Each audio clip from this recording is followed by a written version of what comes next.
Master. The master is the highest seafarer rank and the most prestigious of seafarer jobs. A master has ultimate responsibility for everything that happens on his or her vessel, including the security of the ship as well as the safety of the crew and cargo, and any passenger, both when in port and when at sea. Chief Engineer. A chief engineer takes charge of an entire engineer department, leading a team as they complete various projects. Chief engineer works alongside other engineers and technicians, approving design, calculating costs, negotiating contracts, and executing plans safely and efficiently. Second engineer. The main duty of a second engineer on board a ship is to schedule and direct maintenance inside the engine room, as the ship may not be able to be in the engine room every day due to paperwork or meeting. It is the second engineer's responsibility to report on the plant condition and needs. ETO. Reporting to the chief engineer. The ETO equivalent engineer is responsible for the day-to-day maintenance and operation of all electronic audiovisual communication equipment on board. Third engineer. A third engineer or second assistant engineer is a rank of engine officer who is a part of engine department on a ship. The third engineer is usually in charge of boiler, fuel, auxiliary engine, condense, and feed system, and is the third most senior engine officer on board.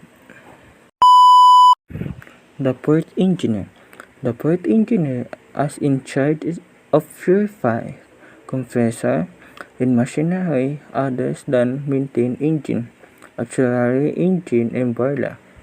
Is responsible for record keeping of machinery running hours under his charge, for carrying out plant maintenance routine under the supervision of chief of second engineer.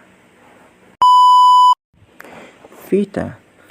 Fitters may work in the auto, aircraft, manufacturing, or mining industry, where they are responsible for fitting, fabricating, and assembling the structural components that make up mechanical system. They also repair and service machinery as required. Early. An early is typically a junior position within the engineering department of a vessel. In addition to maintain proper lubrication for the propulsion engine of a ship, the early keeps tabs of the lubrication of other shipboard equipment such as air conditioning, sewage system, and water pumps. Wiper. A wiper is a position responsible for both cleaning the engine space and machinery of a ship and assisting the ship engineer as direct railroad workers who perform similar jobs were also known as wiper, or in the UK as cleaners. Engine cadet. Assistant in all engineering-related tasks, both operational and maintain complete cadet training record books, tasks, and projects in timely manner, and in good order, active and passive participant in All safety meetings, printout, and safety apps are conditioned to everyone on board. Chief Officer. Broadly speaking, as Chief Executive Officer, primary responsibilities include making major corporate decisions, managing the overall operation and resources of a company, acting as the main point communication between the board of directors and corporate. Pumpman. The pumpman job is something that requires continuous vigilance and alertness because he is the main person in charge of the 5 lines of an oil rig and oil tanker vessel like VLCC.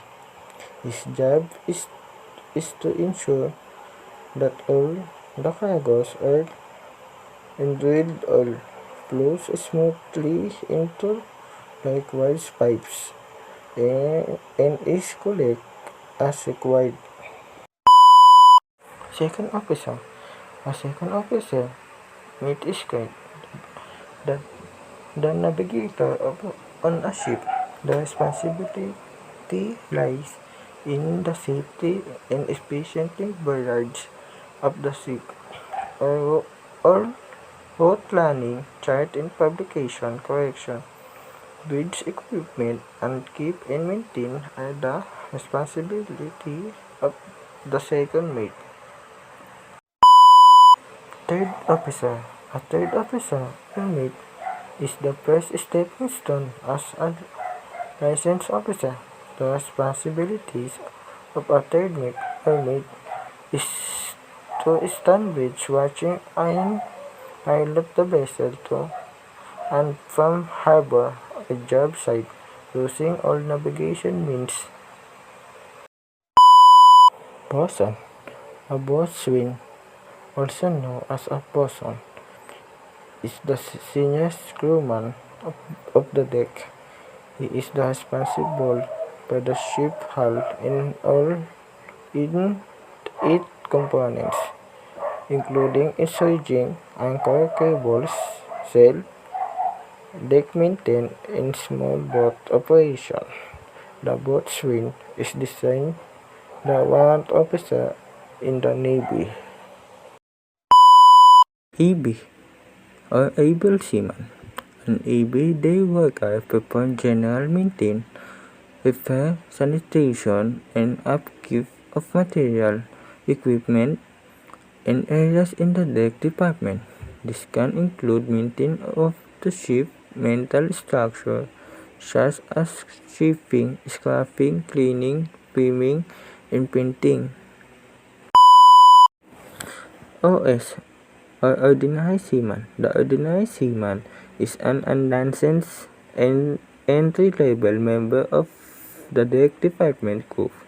Perform work pertaining to general maintenance, repair, sanitation, and upkeep of the materials, equipment, and areas that are, are the responsibility of the deck department. Deck cadet. A list of deck cadet duty include maintaining ship areas, making sure that life-saving equipment is available and functioning, performing necessary for assisting with the driving of the ship, mooring and anchoring, and handling various port operation. Chief Steward. A chief steward supervises and coordinates activity of pantry, storeroom, and non-cooking kitchen works, as well as forgets kitchen supplies and equipment. She inspect kitchen, workrooms, storerooms, and equipment for cleanliness and order. Chef cook. The chef cook is both responsible for coordinating the preparation and cooking of all meals on the vessel, and he or she may also be responsible for other duties such as cleaning, forecasting ingredients, design, amino, and so on. Messman. The all-around man is the messman. He, he may perform any of the following duties: setting tables, serving foods or waiting on tables. Part of his job is also to clean the dishes and equipment, prepare coffee and beverage, make beds and clean water of officer. He is used wherever the ship steward wants him.